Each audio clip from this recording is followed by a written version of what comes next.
Guys, আমরা সবাই জানি ইসরায়েলের দুষ্কৃতিকর হামলায় ইরানের সর্বশ্রেষ্ঠ নেতা আয়াতুল্লাহ আল খামেনির মৃত্যু ঘটে। গাইস, এই ঘটনাটা যে কতটা সত্য, ঠিক আছে, এটার আখ্যা এখনও কেউ দিতে পারে নাই। ইভেন আমিও দিতে পারি নাই।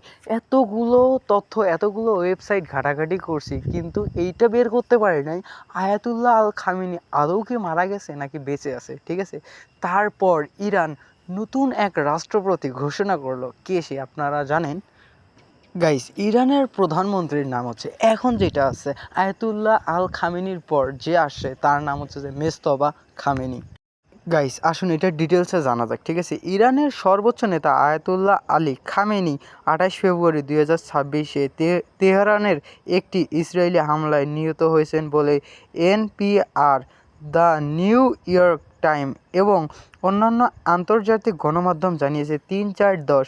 যদিও এই খবর ছড়ানোর পর ইরানের পররাষ্ট্র মন্ত্রণালয়ের মুখপাত্র বাঘাই বলেছেন যে খামেনি সুস্থ ও নিরাপদ আছেন, তবে পরবর্তী রিপোর্ট তার মৃত্যু নিশ্চিত করা হয়।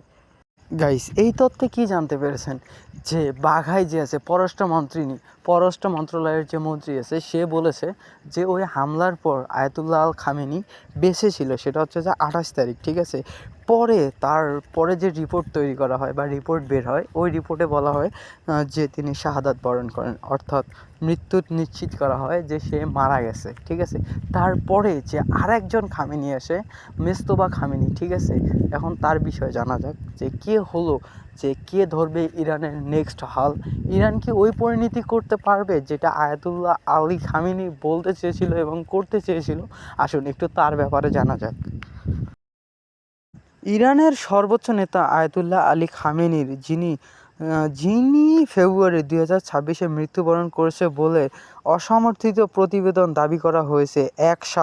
উত্তর অনুসারী হিসেবে তার দ্বিতীয় পুত্র মেজতবা খামেনিকে সবচেয়ে শক্তিশালী প্রার্থী বলে মনে করা হয়েছে 2-4-6। তবে ইরানের সরকার আনুষ্ঠানিকভাবে এখনও কারো নাম ঘোষণা করেনি।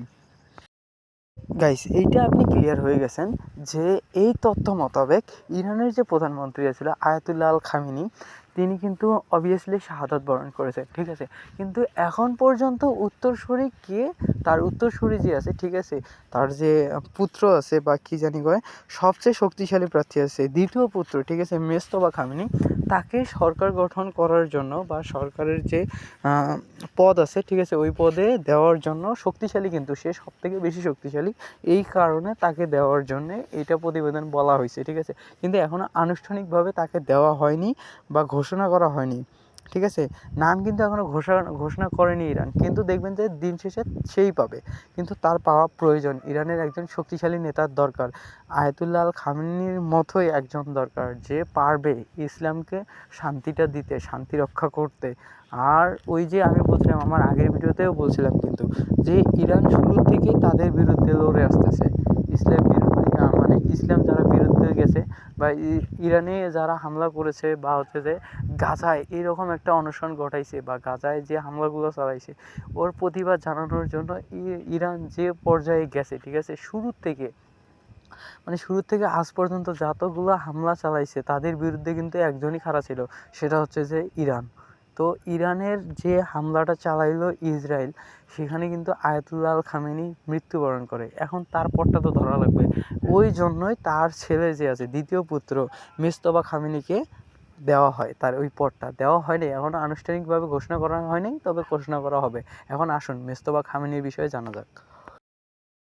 মেজতবা খামেনি জন্ম 8 সেপ্টেম্বর 1969 সালে। ঠিক আছে,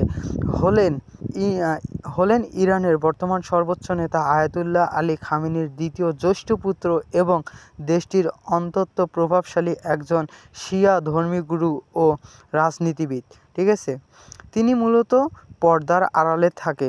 তার বাবার প্রশাসনের নীতি নির্ধারণ, বিশেষ করে নিরাপত্তা ও সামরিক বাহিনীতে আইআরজিসি বা বাসিস শক্তিশালী নিয়ন্ত্রণ রাখার জন্য পরিচিত।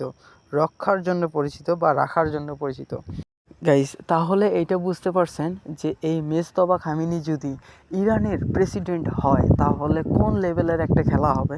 তো গাইস, এইটা দেখেন যে সে কিন্তু শুরুর থেকে, তার জন্মের পর থেকে সে কি করতেছে, যে ইরানের যে সামরিক শক্তি আছে, ঠিক আছে, বা শক্তিশালী নিয়ন্ত্রিত বাহিনী যেটা আছে, নিরাপত্তা বাহিনী বা হচ্ছে সামরিক বাহিনী যেটা আছে, যেমন বাংলাদেশে আর্মি আছে বা সামরিক বাহিনী যেগুলো আর্মি, নেভি, এয়ারফোর্স যেগুলো আছে, ঠিক আছে, সেগুলো নিয়ন্ত্রণ হচ্ছে যে এরকম ওই ইরানের নিয়ন্ত্রণ করছে যে মেজতবা খামেনি, শক্তিশালী নিয়ন্ত্রণ রাখার জন্য পরিচিত।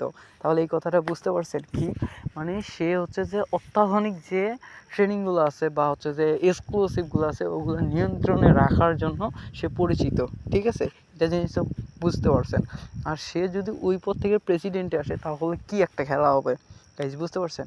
তাহলে এবার ইসরায়েল বুঝবে যে মজা কারে বলে, খেলা কত প্রকার ও কি কি। সে যে লুকাই লুকাই যে হামলাগুলো চালাইছে, এখন ওই হামলাগুলোর জবাব সে হারে হারে পাবে। গাইস, আসুন এইটা জেনে নেই মেজতবা খামেনির জীবন ও প্রভাব পরিচয়।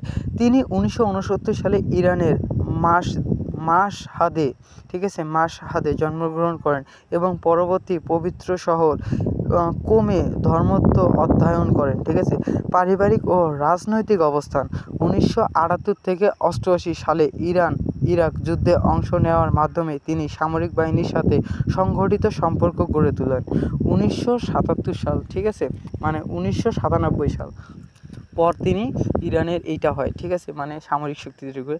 এখানে একটা জিনিস স্পষ্টভাবে লেখা আছে যে 1988 সাল থেকে, ঠিক আছে, 1988 সাল থেকে 88 সালে ইরান আর ইরাকের যুদ্ধে অংশ নেওয়ার মাধ্যমে তিনি সামরিক বাহিনীর সাথে সংগঠিত সম্পর্ক গড়ে তোলেন। গাইস, এটা জিনিসটা বুঝতে পারতেছেন যে সে কোন লেভেলের। গাইস, ইরান ও ইরাকের যুদ্ধে যে হয়েছিল সে কিন্তু সেখানে অংশগ্রহণ করেছিল এবং নেতৃত্ব দিছিল। তাহলে বুঝতে পারছেন সে কে এবং খেলাটা কোন লেভেলের হবে। গাইস, আসুন আমরাও দেখব, আপনিও দেখবেন যে সে যদি প্রধানমন্ত্রী হয় তাহলে ইসরায়েলের কি এমন একটা অবস্থা হবে। গাইস, আমি চাই যে এই মেজতবা খামেনিকেই দেওয়া হোক ইরানের পরটা। আপনারা কে কে চান তাহলে এই ভিডিওতে কমেন্ট করুন, আমি নেক্সট ভিডিওটা এটা নিয়ে বানাবো আর এবং ইন্টারন্যাশনাল যেটা আছে ওইখানে ট্যাগ করে দিব। গাইস, এখানে আরেকটা জিনিস দেখেন যে তার বিরুদ্ধে কিন্তু বিতর্কও একটা জিনিস আছে, ঠিক আছে। 2009 সালে, ঠিক আছে, রাষ্ট্রপতির নির্বাচনের পর সৃষ্ট গ্রিন মুভমেন্ট ও পরবর্তী বিক্ষোভ দমনের বাসিস বাহিনীকে ব্যবহারের অভিযোগে তার বিরুদ্ধে রয়েছে, ঠিক আছে, অভিযোগ তার বিরুদ্ধে রয়েছে। বাসিস যে বাহিনী আছে, বাহিনীকে ব্যবহার করার জন্য, তার আলাদা একটা বাহিনী আছে, ওই বাহিনীকে ব্যবহার করার জন্য তার বিরুদ্ধে একটা অভিযোগ রয়েছে, ঠিক আছে। ভবিষ্যৎ নেতা হিসেবে সে কেমন বা কেমন হবে, ঠিক আছে। দীর্ঘকাল ধরে ক্ষমতার আড়াল থেকে কাজ করা এই কিটোরপন্থী নেতাকে তার বাবার সম্ভাব্য উত্তরসূরি হিসেবে বিবেচনা করা হয়। গাইস, এটা জিনিসটা বুঝতে পারতেছেন যে তাকে কিন্তু উত্তরসূরি ঘোষণা করে দেওয়া হয়েছে, ঠিক আছে, এখনও সেইভাবে বিবেচনা করা হয় নাই, কিন্তু এটা প্রকাশ্যে হয়ে যাবে।